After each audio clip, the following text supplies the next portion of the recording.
Jadi ada beberapa jenis metode. Kemarin ada metode apa saja?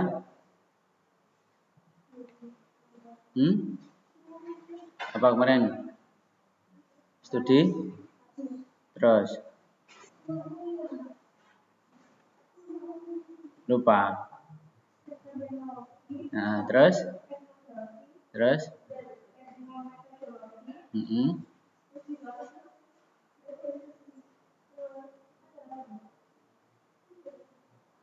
Grounded.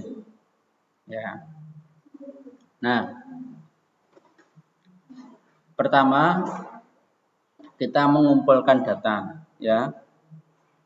Yang dikaji apa sih dari masing-masing itu? Ya. Pertama, silahkan dicatat, ya. Life history atau apa namanya? Perjalanan hidup, ya.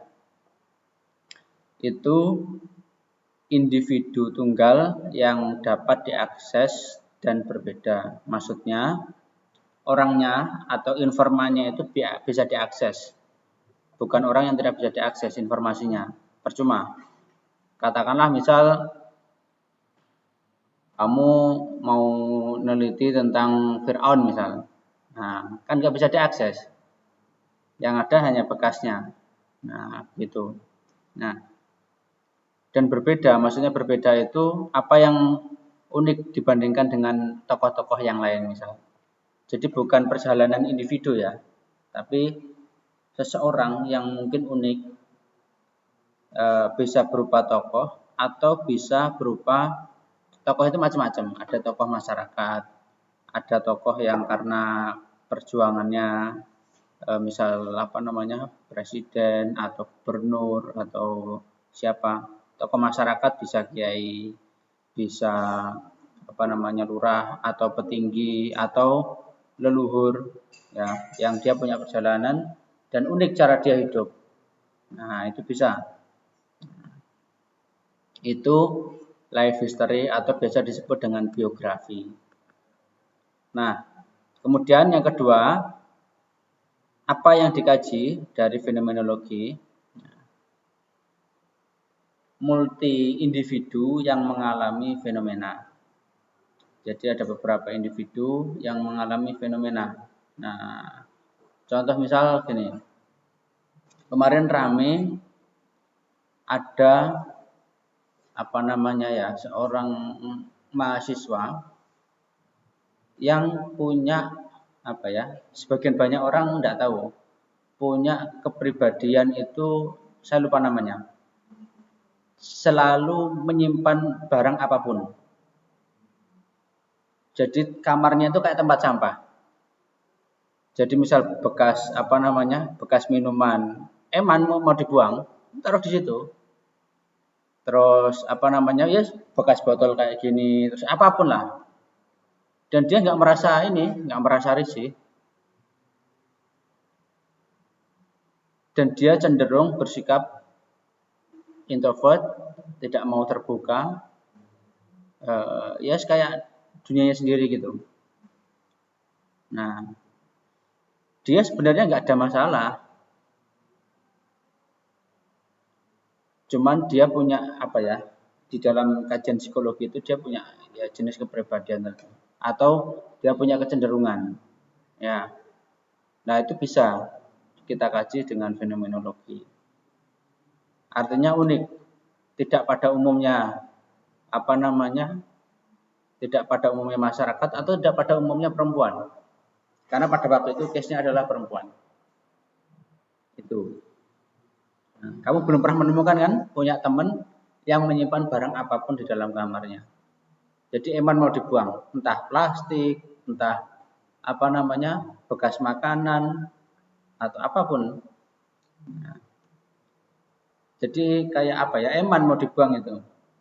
Tapi nggak dikoleksi, taruh aja. Itu. Jadi akhirnya ada yang menemukan karena pada waktu itu kejadiannya kayak apa ya, kayak mau banjir gitu loh. Nah, si Bukos kan marah-marah. Nah, ketika diidentifikasi ternyata seperti itu. Nggak bisa disalahkan juga, karena mungkin apa namanya memang ada orang yang punya apa namanya ya kendala psikologis yang seperti itu. Nah, itu pertama. Terus pokoknya apa ya? Ya seseorang individu yang memang ya unik, ya itu beda dengan biografi tadi ya. Kalau biografi tadi berbeda cara dia katakanlah menyikapi hidup, terus kemudian dia tunjukkan dalam perjalanan hidupnya yang mungkin menginspirasi ini. Nah, itu bedanya. Kalau fenomenologi bisa jadi unik secara individu, ya, dan tidak harus tokoh, ya, bisa individu, bisa kalian, ya sejenis kalian, kayak misal satu kampus ini punya teman yang agak nyeleneh misalnya, itu bisa. Nah, misal bisa makan kalau hanya malam hari misal, itu kan aneh atau unik, ya. Jadi pagi siang tidak bisa makan misal. Nah, biasanya makan kalau malam. Misalnya, contoh aja. Nah, atau misalnya gini, dia tidak bisa memakai baju kalau tidak pink misal. Jadi koleksi satu almarinya itu full pink misal. Jadi apapun itu berbau pink. Nah, itu juga bisa unik itu. Bisa kita kasih fenomenologi. Nah, apakah nanti kan bisa diidentifikasi ketika kita dalami. Apakah karena dia itu memang fobia warna lain, ya, atau memang karena sejak kecil dia hanya dikenalkan dengan warna itu, sehingga kesukaannya warna itu macam-macam. Kita belum tahu, kita belum mengidentifikasi, kita hanya melihat luar. Tapi bagi kita itu unik. Nah, ada juga orang yang beranggapan, apa gak tahu ganti, ini gue, nah, macam-macam. Nah, itu bisa kita kaji dengan fenomenologi. Ya. Kemudian ada grounded, multi individu yang merespon atau berpartisipasi dalam proses fenomena utama. Jadi maksudnya gini, jadi dalam kajian grounded ini memang berat, tapi perlu saya kenalkan. Jadi penelitian grounded itu kita sebagai peneliti itu punya bekal ya, bekal teori, bekal konsep itu punya. Tapi ketika kita terjun lapangan tidak menggunakan sama sekali itu. Jadi misalnya saya mendapatkan informasi ada satu desa yang unik dalam dia mengelola desanya. Nah, baik masyarakatnya dan sebagainya. Nah, saya datang aja ke sana. Saya punya bekal, apa namanya, ilmu pengetahuan sebagainya punya, tapi tidak saya pakai. Saya datang ke situ seperti warga biasa, ya, kayak pendatang begitulah. Nah, ngobrol, memperoleh informasi banyak dan sebagainya. Nah, dari situ kemudian seorang peneliti membuat bisa tipologi masyarakat, bisa kategori, dan seterusnya. Nah, berangkat dari situ tadi. Jadi dia menemukan konsep itu ya dari ngobrol banyak dengan masyarakat tadi itu. Dan bisa jadi pengetahuan-pengetahuan sebelumnya itu nggak kepakai, hilang. Itu grounded. Jadi ground ya, menggali ke akar-akarnya. Apa sih sebenarnya masyarakat kayak gini itu? Nah, seperti itu. Tapi memang berat untuk mahasiswa S1. Kemudian etnografi. Ciri etnografi itu etnik. Ya, etno itu kan etnik. Jadi harus kelompok. Tidak bisa individu. Ya. Nah, kelompok atau adat atau apa bisa begitu. Nah, kemudian kalau studi kasus itu bisa jadi proses, kegiatan, peristiwa, program, ya, itu kejadian, nah, itu namanya studi kasus. Misalnya, nah, pada waktu pemilihan lurah ada 3 calon. Ya, ini ngomongkan studi pemerintahan ya. Masing-masing punya visi misi. Nah, dalam masa prosesnya mereka baik-baik saja. Terus kemudian kita menemukan dari ketiganya salah satu kan mesti menang. Nah, yang kedua ini stres, berat. Sampai apa namanya? Ya kayak orang gila ya. Nah, sampai dia kemudian menyebut-nyebut aku pengen jadi lurah, aku pengen jadi lurah dan sebagainya. Misal ya, itu kan unik. Jenis yang seperti ini namanya studi kasus. Ya, bisa kita bedakan antara yang biografi tadi, ya, dengan fenomenologi dengan studi kasus. Oke, kalau etnografi mudah ditandai, dia harus kelompok, etnik. Misal kayak di sendi, tahu sendi? Sendi pacet tahu? Karena dolanin yang di sini. Atau ini, misal kelompok budaya yang ada di Trawulan. Nah, itu bisa dengan etnografi. Atau misal kelompok budaya atau kelompok ini pegiat seni Bandengan misal, atau pegiat seni barongsai atau pegiat seni itu bisa etnografi. Ada etik, ada kelompok ya. Nah, kalau studi kasus itu tadi ya, bisa berupa kegiatan, bisa berupa peristiwa, bisa berupa program. Ya, itu tadi kan jenisnya peristiwa.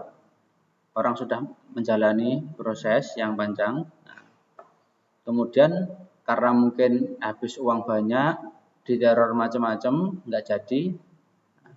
Ini stres kan, beban pikirannya unik. Itu bisa sejenis seperti itu. Atau berbasis kegiatan.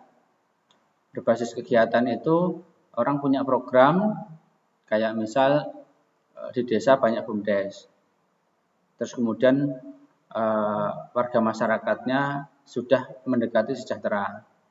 Dari semula belum punya pekerjaan, sudah mulai banyak yang mulai punya pekerjaan. Entah melalui UMKM atau melalui apa, itu juga bisa. Itu namanya program atau kegiatan. Itu bisa, jenisnya studi kasus. Gitu. Nah, studi kasus juga bisa berupa kejadian fenomenal atau misalnya kebakaran atau misalnya kecelakaan atau misalnya bencana alam. Nah, itu juga bisa. Nah, seperti itu. Atau hal-hal yang ada di pemerintahan ya, yang saat ini ada di pemerintahan itu apa? Itu. Misal program ya, program pemerintah apa saat ini yang berjalan. BLT misal. Nah, itu juga bisa namanya studi kasus. Ya. Ada warga yang terus-terusan mendapatkan BLT.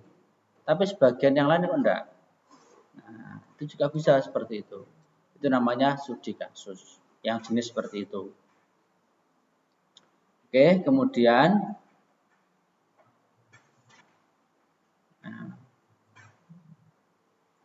yang ini. Nah, bagaimana seseorang memilih situs atau individu untuk dikaji atau strategi sampling. Nah, bagaimana memilih dari masing-masing tadi? Ya. Pertama, untuk yang biografi itu cara memilihnya bergantung perseorangan. Ya. Misalnya kenyamanan, kepentingan politis, watak, nah, itu. Nah, kepentingan politis itu biasanya itu gini, biar saya lebih mudah diidentifikasi oleh gubernur misalnya. Nah, saya telitilah gubernur. Dari perjalanan dia merangkak mulai dari katakanlah dari jadi sekda atau jadi bupati atau jadi kepala apa, nah sampai dia jadi gubernur, kemudian dia dikenal dan macam-macam. Nah, itu namanya kepentingan politis. Nah, si gubernur kan akhirnya kan kenal saya karena saya penelitian dengan dia. Nah, itu kepentingan politis. Kalau faktor kenyamanan,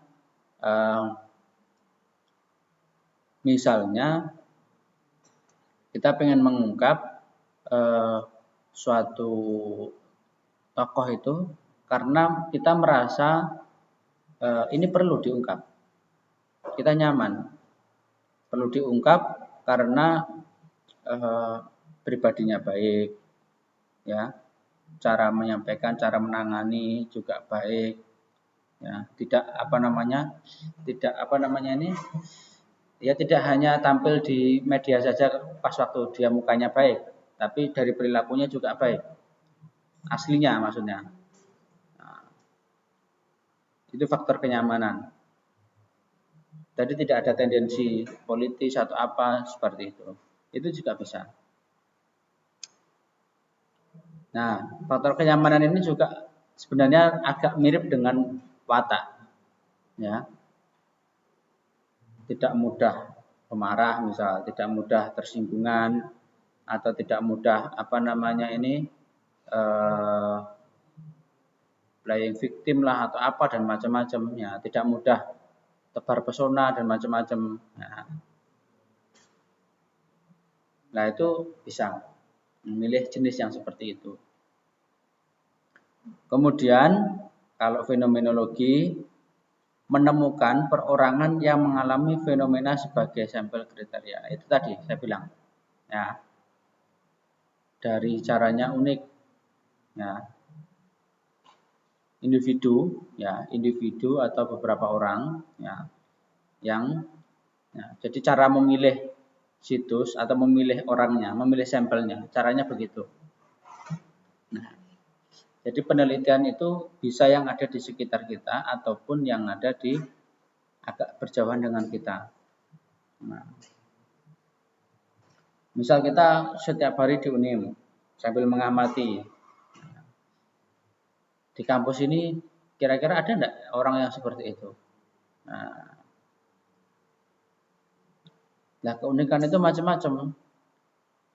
Nah, misal contoh, selama kuliah, dia tidak pernah mandi misal. Kan unik ya. Ya, kalau 1-2 kali mungkin oke ya, karena bangun telat dan macam-macam. Ya, tapi kalau setiap dia kuliah pernah mandi, bisa gitu kita. Alasannya macam-macam nanti. Ya. Bisa jadi karena fobia air, bisa jadi loh. Ada loh orang fobia air itu. Atau fobia dingin, bisa ada. Nah, ya itu tadi itu kan unik. Nah, bisa kita dekati dengan fenomenologi. Cuman memang butuh waktu. Butuh waktu itu artinya sampai betul-betul kita mengetahuinya sendiri, ya, bahwa dia tidak pernah mandi. Bukan diceritani orang, ya, tapi kita tahu sendiri.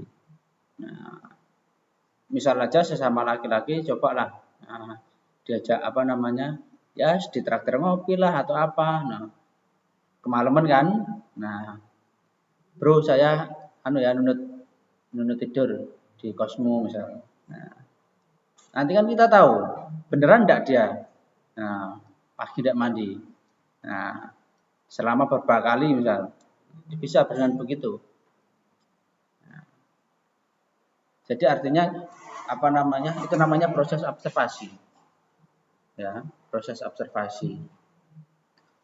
Nah, setelah kita betul-betul tahu, kelihatan mata sendiri, nah, baru kita wawancarai. Nah, maksud, tujuan, atau apa mungkin punya masalah dan macam-macam. Nah, itu. Kemudian yang grounded itu menemukan sampel homogen, sampel basis teori, dan sampel teoritis. Jadi kita pengen setelah kita terjun di lapangan, kita tidak punya bekal apa-apa, kemudian kita kemudian bisa membuat sampel teoritis. Kira-kira suatu jenis masyarakat yang seperti ini itu namanya apa? Nah, itu. Kemudian kalau etnografi mendapatkan kelompok budaya yang masih belum dikenali atau sampel perwakilan. Nah, contoh misal, pernah kenal suku Baduy? Baduy dalam? Pernah ya? Nah, itu juga bisa kita dekati dengan etnografi. Jadi, suku Baduy dalam itu dia sebenarnya agak dekat dengan jalan raya. Tapi seluruh apapun itu tidak boleh masuk, termasuk listrik. Dan semuanya diramu secara alami.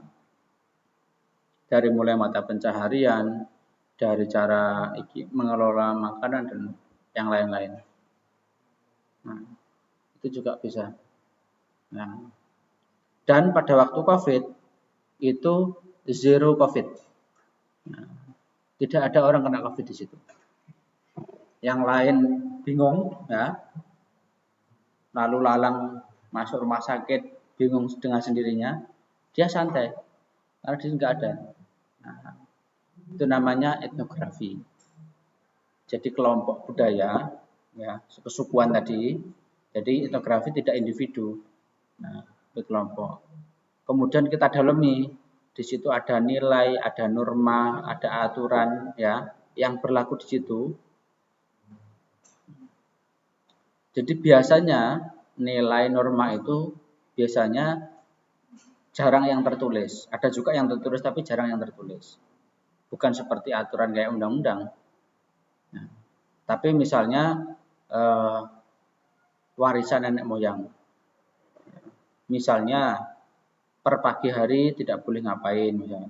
Dan ditaati oleh warga. Kalau misal misal ada kendala apa itu. Nah, itu bisa. Nah, seperti itu contohnya. Nah, kalau misal mengambil seperti itu di sekitar kita, itu ada enggak yang unik seperti itu? Tidak harus sama persis ya. Tapi misalnya dibandingkan dengan bentuk budaya atau kesenian tertentu itu berbeda. Nah, itu bisa. Kemudian kalau studi kasus mendapatkan sebuah atau beberapa kasus analitis variasi kasus, nah, baik yang biasa maupun yang ekstrim. Ya. Jadi kasus itu bisa kasus tunggal, bisa multi kasus. Nah, multi kasus itu bisa di satu tempat yang sama atau di tempat yang berbeda. Nah, itu namanya studi kasus. Jadi bisa diambil contohnya. Nah, misalnya, akhir-akhir ini kan rame ya masalah kasus bunuh diri. Nah, ambil kasus di satu tempat dengan tempat yang lain dengan kasus yang berbeda. Satu karena karena depresi misal, yang satunya karena terlilit hutang. Ini dua kasus yang berbeda. Ya, tapi kesimpulannya sama. Nah, itu namanya multi kasus. Jadi kita mau semacam membandingkan dua jenis kejadian ya yang berbeda. Ya, itu bisa. Kalau kasusnya cuma satu itu namanya kasus tunggal atau simpel kasus ya seperti itu.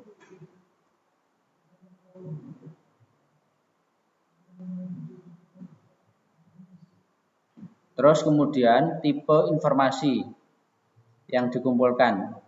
Ya. Kalau biografi, nah itu berupa dokumen dan bahan arsip. Jadi di dalam kita mengkaji itu untuk biografi memang harus kita banyak punya arsip, ya, karena harus dibuktikan, tidak bisa hanya diceritakan, karena itu kan semacam perjalanan hidup kan, ya, jadi ada riwayatnya. Ya. Wawancara jelas itu wawancara. Ya. Jadi arsip itu misalnya dia punya karya. Nah, karya itu berupa apa? Berupa buku atau berupa lukisan atau berupa apa misal. Nah, itu ada buktinya. Dan itu kapan ya? Dia menulis atau melukis itu kapan? Nah, itu namanya arsip. Ya. Nah, dokumen itu misal karena dia misal pejabat publik, misal kapan dia menerima SK jadi sekda misal. Kapan dia mendapatkan SK jadi bupati. Kapan dia mendapatkan SK jadi ini. Nah, itu namanya dokumen. Bisa dibuktikan datanya. Jadi tidak tidak mengada-ngada. Nah, itu. Observasi partisipan. Nah, terus juga bisa tipe informasi kalau untuk yang seperti ini kita mengkonfirmasi pada orang terdekatnya. Satu bisa keluarga atau sopir. Kalau sopir kan paling sering ya, karena dia sering mobilitasnya tinggi, mesti kan ngobrol, masa di perjalanan diem aja. Tentu ada informasi yang didapat di situ, entah kepribadiannya atau entah apa dan macam-macam. Nah, ke keluarga atau ke teman dekat. Nah, itu. Atau kalau karena faktor politis ke lawan politiknya. Nah, apa komentar dia? Nah, bisa jadi kalau hanya ke keluarga sama ini bisa jadi informasinya baik-baik semua, ya kan? Nah, tapi kalau lawan politik kok mengungkapkan kok baik juga. Nah, ini kan berarti memang dia baik. Kan begitu. Nah, biasanya lawan politik itu menyampaikan mesti yang buruk-buruknya, tapi dia menyampaikan kok yang baik-baik. Nah, setelah itu juga perlu diidentifikasi lagi. Nah, itu ke yang lain. Nah, terus kemudian kalau fenomenologi, wawancara, jelas. Itu wawancara, kemudian kita dukung dengan observasi. Kita buktikan sendiri. Nah,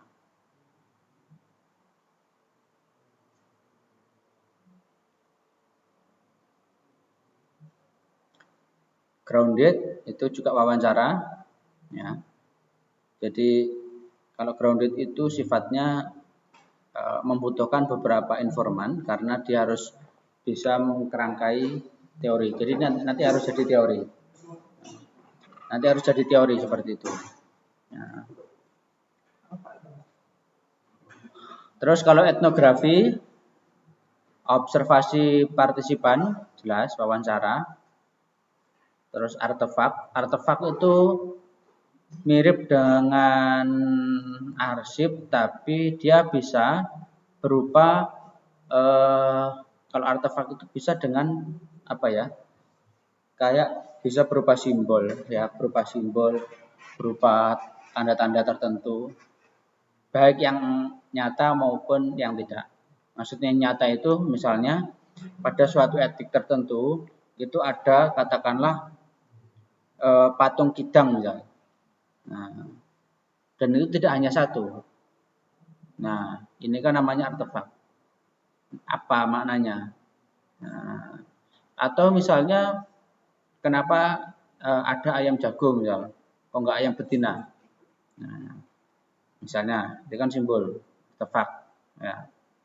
Kemudian misal ada kepala macan, ya. Nah, atau kok enggak kepala kucing ya? Nah, apa karena kurang garang atau apa? Nah, itu namanya artefak yang dikumpulkan itu etnografi. Nah, itu jadi artefak itu juga penting, tidak bicara tapi bisa menunjukkan data. Ya. Jadi contohnya begini. Misalnya kamu penyuka slang misal. Tanpa sebelumnya saya tanya, ketika saya masuk kamarmu semuanya isinya gambar slang. Identifikasi sementara saya bahwa kamu suka slang sudah oke. Nah, tidak mungkin nempeli tapi nggak suka, kan gitu. Nah, kan aneh. Nah, kecuali memang temboknya bocor. Nah, hanya sekedar tempelan adanya pas itu. Banner ya. Nah, beda lagi kalau seperti itu. Nah, tapi karena itu ada beberapa jenis ya. Ada foto pas waktu gitar, ada foto pas waktu nyanyi dan macam-macam. Berarti kan dia fansnya. Itu informasi sementara. Dan kaos yang dia pakai seperti itu. Nah, itu namanya artefak. Jadi sesuatu bisa. Jadi biasanya nuansa simbol. Karena di etnografi itu simbol juga menjadi bagian yang penting. Ya. Simbol itu tidak harus simbol itu bisa berupa lambang, ya, bisa berupa logo, bisa berupa penanda. Nah, itu bisa berupa simbol namanya. Kalau logo itu kan jelas ya, ya. Atau misal apa namanya bendera, logo, terus apalagi baju kebesaran misal. Nah, itu bisa. Nah, itu namanya artefak. Kalau dokumen itu mungkin apa ya? Dokumen itu kalau di etnik tertentu yang mungkin di pedalaman atau apa mungkin agak berbeda dokumennya. Nah, bisa saja berupa prasasti ya atau batu-batuan yang ditulisi. Nah, atau dulu punya bekas daun yang tertulis. Nah, kemudian masih disimpan. Itu bisa. Itu namanya etnografi. Itu semua didukung dengan observasi dan wawancara. Ya. Kita mewawancarai bisa kepala sukunya atau bisa warga masyarakatnya. Nah, itu. Kemudian kalau studi kasus itu juga sama rekaman, wawancara, observasi. Nah, kalau studi kasus itu bisa berupa artefak fisik. Nah, kalau etnografi tadi bisa artefak fisik ataupun artefak yang tidak fisik. Ya. Aturan yang tidak tertulis itu berupa artefak fisik, apa non fisik. Kalau di etnografi. Nah,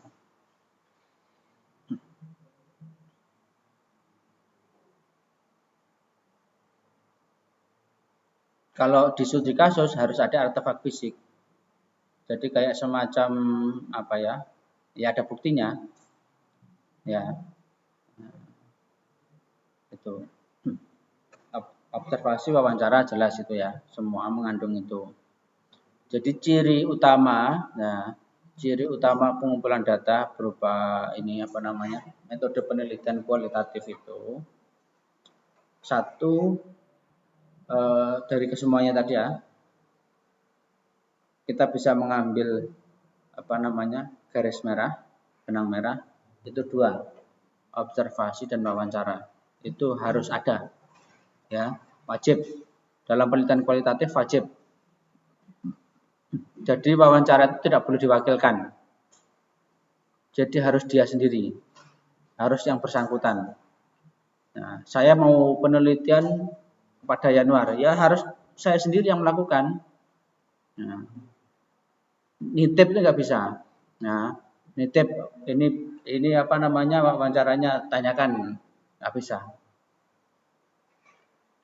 Oke, kita mendapatkan informasi, tapi kita tidak mendapatkan apa namanya penekanan bicaranya, ya, mimik mukanya, cara dia menjawab dan macam-macam.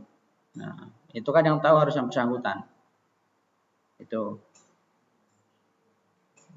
Jadi dalam penelitian kualitatif wawancara itu harus dilakukan sendiri. Nah, itu bedanya. Nah, artinya antara peneliti dengan ini tidak lepas. Itu. Makanya filsafatnya filsafat humanisme. Itu. Jadi mengunggulkan aspek manusia dalam apa? Dalam meneliti itu tadi. Nah, gitu.